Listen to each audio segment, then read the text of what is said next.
بسم الله الرحمن الرحيم. السلام عليكم ورحمة الله وبركاته. بصوا بقى النهاردة أنا عايزة أوريكم طريقتي الجميلة جدا في الفراخ المقرمشة أو البروست بمعنى أصح، وبعيدا عن بقى شوية الحبشتكنات اللي احنا عاملينهم دول. عايزاكم تقولوا لي ايه رأيكم وتكملوا بقى الفيديو معايا للآخر عشان تشوفوا الجمال ده هنعمله ازاي. ولو انتوا مش مشتركين في القناه فضلا وليس امرا تشتركوا في القناه وتفعلوا علامه الجرس عشان يوصلكم كل فيديو جديد انا بنزله. من فضل تشجيعاتكم ليه هكمل ان شاء الله، بس تشجعوني وتكتبوا تعليقات في الجمال تحت. شايفين سامعين صوت القرمشه؟ جميله خالص ومقرمشه جدا من بره ومستويه من جوه، وغير بقى طعم اللحم نفسه من جوه. مش عايزه اقول لكم ده يبدو طري جدا جدا جدا. حتى قطع الصدر اللي انا عاملاها بردك يعني. وشايفين اللون؟ حطوا لايك بقى، يلا انا عماله اقول لكم حطوا لايك حطوا لايك. قلت كتير من ناحيه كملي اهم حاجه بس الفيديو للاخر عشان تشوفي التكات والحاجات اللي انا يعني التريكات اللي انا بقول عليها علشان تستفادوا لو بحاجه بسيطه من اللي انا بقول له. بصوا اللحم ابيض زي القشطه ازاي. بصوا شايفين دي حته قطعه من الصدر يعني اللي انا مقطعاه. اللي ما شافش الفيديو بتاع محلول نقع الطيور والفراخ انا نزلته على القناه، اللي عاوز يتفرج عليه يتفضل. شايفين الفراخ الجميله ازاي؟ بصوا حاجه في منتهى الجمال بصراحه. عشان تجيبي ال10 قطع دول من المطاعم المشهوره اللي انتوا عارفينها بتاعت البروست ديت، ان شاء الله تعملي مبلغ يعني عشان لما يكون عندك اسره يعني متوسطه. فانت دي اول دبوس انا عملته ماشي. فطبعا ايه ما كانش ما كنتش قلبته كتير في الدقيق، وهتشوفوا ده واحنا شغالين ان شاء الله هتعرفوا. بصوا اللحم مستوي ازاي دايب بصراحه وطعمه جميل جدا جدا جدا. ده اللي انا وريته لكم ده اللي هو يعني السطح بتاعه ناعم شويه، عشان كده تحسوا ان هو مش مقرمش قوي يعني. هنا بقى البهارات بتاعه تتبيله الفراخ عباره عن مكعب مرقه، بس يا ريت بلاش المكعب تجيبوا مرقه فوري. بابريكا، توم باودر، بصل باودر، شطه لو انتوا عايزين، فلفل اسود، كركم، معلقه ملح. ان شاء الله هكتب لكم كل المقادير ديت في صندوق الوصف. صندوق الوصف ده لو ضغطت على عنوان الفيديو هيظهر لك. وهنجيب معانا كوبايه ميه هندوب فيها كل الكلام الجميل اللي انتوا شايفينه ده. طبعا انتوا شايفين الفراخ بعد ما نقعتها في محلول النقع، شايفين اللحم بتاعها ابيض ازاي، يعتبر يعني يعتبر استوى اهو. بصوا حاجه في منتهى الجمال بصراحه. بصوا اللحم يعني ولا بقى فيه ريحه زفاره ولا اي حاجه. هتاكلي فراخ ان شاء الله من غير شر ان شاء الله. تدعي لي عليها، مش عايزه اكتر من كده. تدعوا لي دعوه كده من قلبكم. المكعب المرق ده بقى رخم ما دابش، فنصيحه مني بلاش تجيبوا المكعب في الوصفه دي. يا ريت تخليكوا يا بهارات فراخ لو موجوده. مش موجوده انا ما كانش عندي بهارات فراخ، بس لو مش موجوده عادي ما فيش مشكله. لو مش موجوده ممكن تستغنى عنها عادي. انا ما كانتش عندي فكانت موجوده، بس مكعب المرق او المرقه الفوريه ده ضروري. لو مش متاح مرقه فوريه ماشي شغال المكعب المرق، بس دوبيه في كوبايه ميه دافيه. يعني دوبيه الاول في كوبايه الميه الدافيه وسيب الميه تبرد وبعد كده اشتغلي بيه علشان مكعب المرق يدوب معاك. لان هو في الميه العاديه شايفين هو هنا ما كانش راضي يدوب خالص. قعدت ادوب فيه غلطت فيه عشان يدوب ما بيدوبش، فاضطريت ان انا ادفيه عشان ما دابش الا لما سخنته. فانا قلت اقول لك علشان المعلومه دي برضك علشان تبقي ايه يعني ايه واخده حرصك معايا وتبقي برضك طبعا هنيجي بقى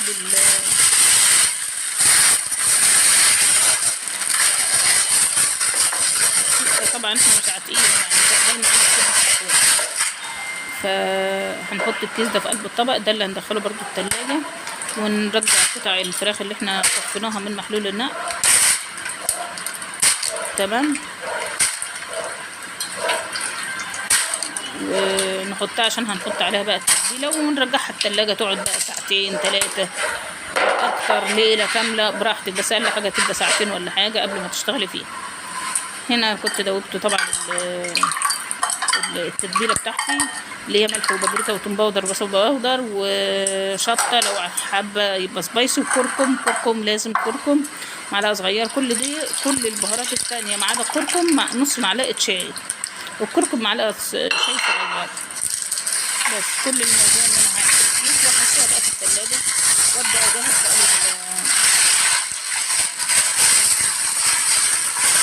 اهم حاجه تعملي المساج ده.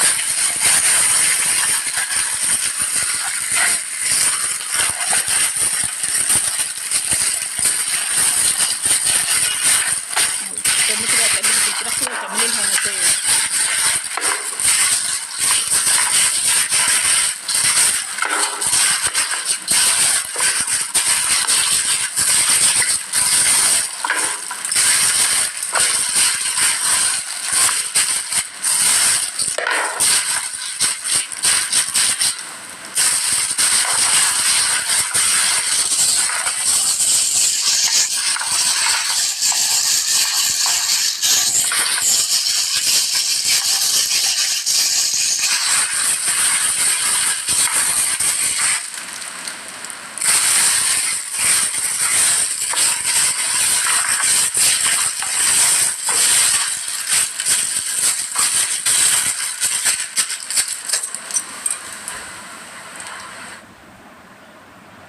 هنا بقى ايه، نبدا بقى في تتبيله الدقيق.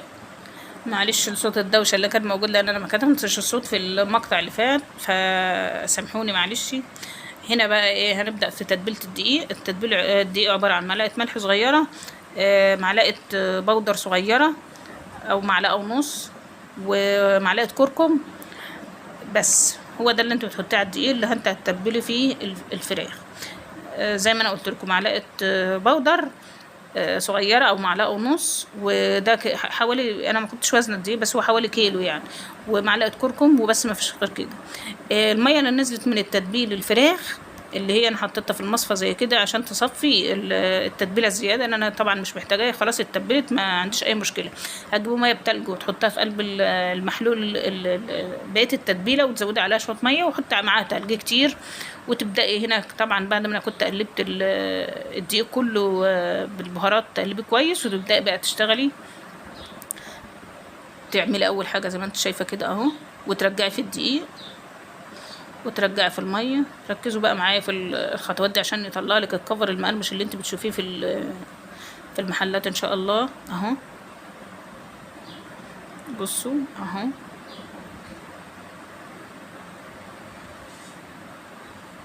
بصوا اهو، ما شاء الله ما شاء الله. كل اللي انا بعمله ان انا بطلع اهم حاجه تكوني مصفيه الفراخ كويس قوي عشان تنزل التتبيله الزياده، لان انت كده كده خلاص هي اتبلت، خدت الفراخ بتبقى امتصت اللي هي محتاجاه وخلاص، هي مش محتاجه الباقي تاني. فانا بقوم جايه احطها في طبق زي كده وازود عليه كوبايه ميه واجيب عليها ايه، تلج. لازما تلج، التلج هو اللي بيعمل الكفر المقرمش يا جماعه. وعن تجربة، أنا دي مش أول تجربة ليا في الفراخ المقرمشة، أنا بقالي سنين شغالة بالطريقة دي والحمد لله مريحاني. وفي كذا طريقة برضو هبقى أعملها لكم لو أنتوا شجعتوني كتبتولي في التعليقات واعملوا لنا كذا طريقة عشان كل واحد يعمل الطريقة اللي تريحه هو. أنا عن نفس الطريقة دي مريحاني وبحبها، وأنا أصلا بحب الفراخ المقرمشة جدا جدا جدا. دي قطع صدر أهي اللي أنتوا شايفينها دي اللي أنا عمالة أعملها دي. تحطي الفراخ في الدقيق والميه ديت مرتين. كل ما حطيتيها اكتر، بس اهم حاجه عايزه انبه حضراتكم لها يعني، ان انت لازم تتنكي تقلبي فيها كتير كتير كتير كده، مش مره وخلاص، لا، تنكي وتجيبي طبق واسع زي ما انت شايفاني جايبه كده عشان تاخدي راحتك فيه في التقليب ماشي. وتشوفي اي حته لو هي مش طايلها ما جالهاش دقيق، تحاولي ان انت ايه، تحطي عليها دقيق. واهم حاجه ما تنكيش تضغطي على الفراخ يعني، ما تكتمهاش عشان متبقاش مكتومه ومعضمه. تسيبيها زي ما انت شايفه كده يعني ايه، تعمليها بطراطيف صوابعك اللي هو مش تمسكها بايديك لو انت حتى معلش، انا لو كان عندي منخل كنت تفضي تحطي الفراخ في قلبه كده وتنزلي الدقيق الزياده، بيبقى طريقه افضل. المطاعم بيعملوا كده شبكه يعني، بس طبعا انا ما عنديش، لا عندي شبكه ولا عندي مصفى ولا عندي منخل يعني، فعشان كده بضطر ان انا ايه، اتنيني اعمل بايديا وانفض الدقيق الزياده اللي على الفراخ بايد زي ما انتم شايفين كده. ان شاء الله كل البهارات بصوا اهو، بصوا شايفين انتوا بقى بدأت القطع تبان ازاي اهي. بشوف انا بعملها ازاي على ايديا عشان انزل الدقيق الزياده. انا بقعد بقى اتبل الفراخ كلها، ابدرها بالدقيق كده مره واحده، وبعدين ايه ابدا اشتغل يعني اقلي على طول. مجهزه الزيت. بقلي طبعا الفراخ دي لازم تقليها في حله، فببقى مجهزاها علشان ايه اخلص من هنا واشتغل على طول من هنا، ما بركنهاش. يعني ببقى مجهزه ان خلاص وقت الغدا ولا كده وقت الاكل، وبقلي واجهز على طول ان شاء الله. فانت لازم تقعدي تقلبيها كده كتير في الدقيق، وتنزليها مرتين في الميه متلج. تمام. الميه المتلج دي ما فيهاش اي حاجه، هي بقيه التتبيله عليها كوبايه ميه عليها كوبايه تلج بعيد تاني عشان لازم تلج. هتقولي ممكن ميه عاديه ساقعه، لا ميه بتلج. مش هقولك ميه ساقعه من التلاجة، لا ميه بتلج. كل ما كانت الميه متلجه هتديك نتيجه حلوه. تمام اهو. عشان علشان كده انا بقعد بقى اتبل الفراخ دي كلها مره واحده، عشان شايفين ايديا بتبقى مكان ما بنزل الفراخ في قلب الميه بتعمل عجين بين صوابعي كده. فطبعا ايه لو انا قعدت كل شويه اغسل ايدي وارجع تاني واعمل، فلا بقوم جايه بقى مركزه يعني، واقوم جايه عامله مثلا القطع كلها مره واحده واحطها في الطبق جنبي. وبعد ما بخلص بقوم جايه بادئه اقليه بقى، واعمل وانا بقلي كده اعمل شويه الرز، اعمل شويه السلطه، اقلي البطاطس، اعمل اي مصلحه، اغسل مواعين، اي حاجه وانا شغاله. لان الفراخ المره الواحده في قليه الفراخ ممكن تاخد لها من 10 دقايق لربع ساعه. فعشان يعني ايه بشتغل بقى جنبها كده. بس اهم حاجه ان انا اجهز الفراخ كلها مره واحده، عشان ابقى خلصت من البند بتاع الدقيق والتعفير اللي انتوا شايفينه ده، وابدا بقى على طول ايه اقلي على طول وابقى مركزه.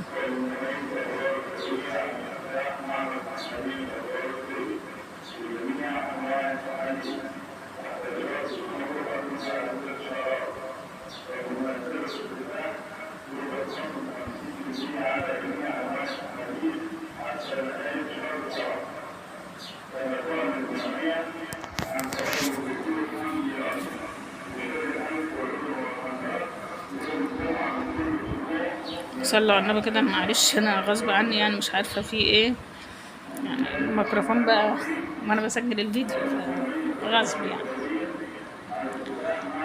اللهم صل وسلم وبارك على سيدنا محمد وعلى اله وصحبه اجمعين. اللهم صل وسلم وبارك على سيدنا وعلى اله وصحبه اجمعين.